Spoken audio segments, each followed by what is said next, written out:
खूबसूरत धरती पर आपसे गुफ्तगू करने का ये मौका एक नादिर मौका है। और जैसा कि सदर साहब ने, नौमुंतखब सदर ने फरमाया कि यहाँ हर सियासी जमात से वाबस्तगी रखने वाले वकला मौजूद हैं, तो मैं आपसे गुफ्तगू की सियासी गुफ्तगू नहीं करूँगा। सदर साहब ने, ज़ाहिम साहब ने जो बात की, मैं उसी को आगे बढ़ाऊंगा। हम कश्मीर की आज़ादी की जंग लड़ रहे हैं, हम कश्मीर के इल्हाक की, पाकिस्तान से इल्हाक की जंग लड़ रहे हैं। पूरी दुनिया में, सिक्योरिटी काउंसिल में, जनरल असेंबली में, हर जगह हम ये आवाज़ बुलंद करते हैं कि कश्मीरियों का हक है कि उनका हक खुद इरादियत तस्लीम किया जाए। जो उनके दिल की आवाज़ है, जो उनकी रूह की आवाज़ है, जो रूह की पुकार है, उसको माना जाए और उनको पाकिस्तान के साथ इल्हाक करने दिया जाए। ये हमारा बुनियादी मौक़िफ़ है। हम कहते हैं कि खुद इरादियत हर इंसान का एक बुनियादी हक है। तकरीब इंसानियत का ये तकाजा है कि इंसान की आवाज़ को सुना जाए, उसको सल्ब ना किया जाए, और यही जमहूरियत का तकाजा है। लिहाजा कश्मीर का और पाकिस्तान का ताल्लुक जमहूरियत पर मबनी है। जब हम पाकिस्तान में जमहूरियत को सल्ब करते हैं, पाकिस्तान में जमहूरियत को लूटते हैं, पाकिस्तानियों की हक खुद इरादियत को नहीं मानते, तो किस तरह हम पूरी दुनिया के सामने कश्मीरियों के हक खुद इरादियत का मुकदमा लड़ सकते हैं? ये ख्याल बार बार मेरे जहन में उठा आज जहां आपके सामने बैठे हुए सदर ज़ाहिम साहब की तकरीर सुनते हुए। तो ये इंतहाई अहम नुक्ता है। तमाम वो असहाब, वो कुव्वतें जो अपने आप को आज उलुल अमर समझती हैं पाकिस्तान में, उनको गौर करना होगा कि इंसान का और रियासत का रिश्ता क्या है। इंसान और रियासत का रिश्ता वोट के जरिए कायम होता है। वोट क्या है? वोट हर इंसान की आवाज है, उसके ज़मीर की आवाज है। जब आप किसी भी इंसान के वोट को लूटते हैं, इलेक्शन को लूटते हैं, तो आप उसकी इंसानियत को मस्क करते हैं। आप वोट देने वाले शख्स को इंसान तस्वुर नहीं करते। तो यही तो हमारा मुकदमा है भारत के खिलाफ कि कश्मीरियों की आवाज को मस्क किया जाता है, कश्मीरियों के वोट को नहीं माना जाता, कश्मीरियों के हक खुद इरादियत को नहीं माना जाता। तो आज जो जंग हम पाकिस्तान में लड़ रहे हैं, तो वही जंग है जो हम कश्मीर के लिए लड़ रहे हैं, कश्मीरियों के लिए लड़ रहे हैं। ये एक आईनी मामला है, ये कानूनी मामला है, लेकिन सबसे बढ़कर इसका ताल्लुक इंसानियत से है। आप अगर पाकिस्तानियों को इंसान समझते हैं, आप अगर कश्मीरियों को इंसान समझते हैं, तो आपको उनकी आवाज को एहतराम देना होगा।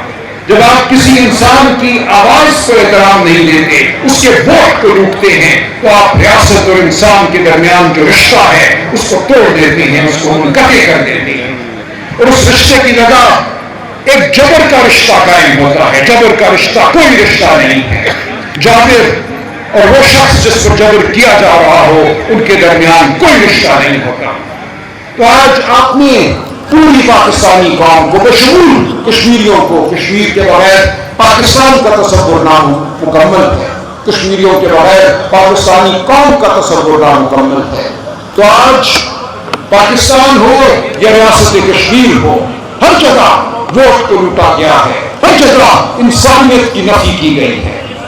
तो ये हमारा एक बुनियादी तकाजा है बतौर वकील, बतौर कानून के तालिब इल्म, लेकिन सबसे बढ़कर बतौर इंसान, कि हमारे वजूद को माना जाए, हमारी आवाज को माना जाए। पाकिस्तान में जिस तरह इलेक्शन लूटे गए, इसी तरह कश्मीर में आपकी आवाज को मस्क किया गया, दबाव डाला गया, लालच दी गई, लोटे बनाए गए, एक जमहूरी हुकूमत को खत्म किया गया। तो जमहूरियत पर लड़वार कश्मीर के इलाके पाकिस्तान के मुकदमे पर लड़वार है। जब आप वोट को नहीं मानते, पाकिस्तान में वोट को नहीं मानते, तो भारत क्यों वोट को माने, कश्मीरियों के वोट को माने?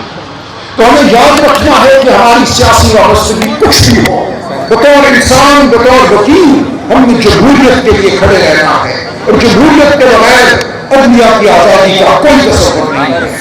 जब रियासत और इंसान के दरमियान रिश्ता जबर का हो, तो उसमें आजाद अदलिया का क्या मकाम, आजाद अदलिया की क्या हुक्म? اور یہی ہم نے پاکستان میں دیکھا. 8 فروری 2024 کو الیکشن پر ڈاکہ ڈالا گیا اور اس ڈاکے کے بعد قائم ہونے والی اسمبلی نے کیا کیا؟ پہلا جو قانون پاس کیا وہ یہ تھا کہ الیکشن کے جو مقدمات ہیں وہ ہائی کورٹ کے حاضر سروس ججوں کی بجائے الیکشن کمیشن کے مقرر کردہ ریٹائرڈ جج سنیں گے. اور اس کے بعد ریٹائرڈ جج بھی مقرر نہیں ہوئے، ان ججوں کو مقرر کیا گیا بطور الیکشن ٹرائبیونل جو PCO والے جج تھے، جن کے حوالے سے سپریم کورٹ کہہ چکی تھی کہ ان کو جج تصور نہیں کیا جائے گا، یہ اپنے نام کے ساتھ جج لکھنے کا جو لفظ ہے وہ استعمال نہیں کر سکتے. تو آج پاکستان میں ہم نے دیکھا کہ جھوٹ کے اوپر جھوٹ کی تہ ہے. الیکشن لوٹا گیا، الیکشن لوٹنے کے بعد اس لوٹ کو چھپانے کے لیے عدلیہ پر حملہ ہوا. 26 آئینی ترمیم ہوئی، 27 آئینی ترمیم ہوئی، اور اس سب کے نتیجے میں جو پوری دنیا کے سامنے پاکستان کی حقیقت ظاہر ہوئی اور یہ ظاہر ہوئی کہ پاکستان میں نہ جمہوریت ہے، نہ آئین ہے، نہ قانون ہے.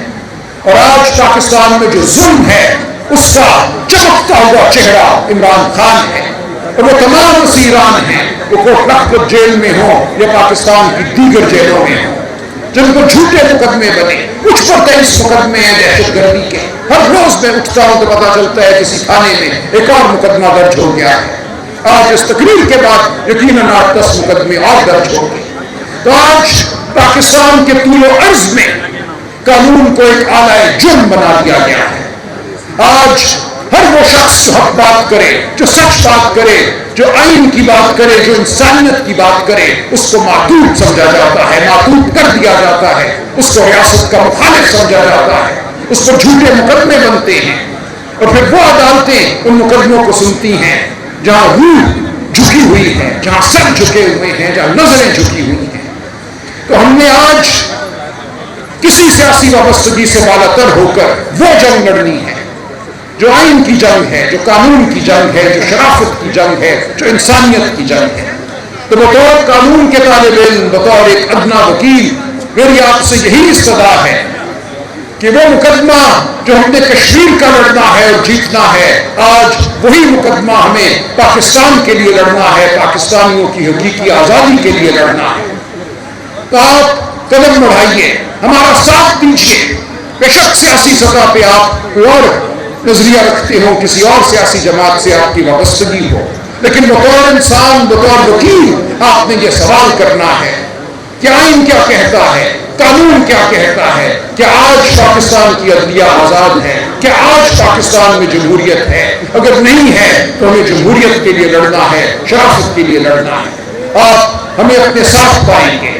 یہ سیاسی وعدہ نہیں ہے، یہ بطور انسان وعدہ ہے، یہ بطور وکیل وعدہ ہے. ہم نے اس جنگ کو لڑنا ہے، کشمیر کے لیے بھی لڑنا ہے اور پاکستان کے لیے بھی لڑنا ہے. آپ سب ثابت قدم رہیے، ہم سب اس جنگ میں سپاہی ہیں اور ہم نے اس جنگ کو جیتنا ہے. اور انشاءاللہ یہ اللہ تعالیٰ کا وعدہ ہے کہ جبر کا نظام، ظلم کا نظام پاش پاش ہوتا ہے. یہ ہم سے وعدہ ہے اللہ تعالیٰ کا کہ بالآخر شرار ابو لہبی کو چراغ مصطفی نے مانت کرنا ہے. ہم چراغ مصطفی لے کر کھڑے ہیں، ہمارے سامنے شرار ابو لہبی ہے. فتح ہماری ہوگی، آپ ثابت قدم رہیں گے. بہت شکریہ.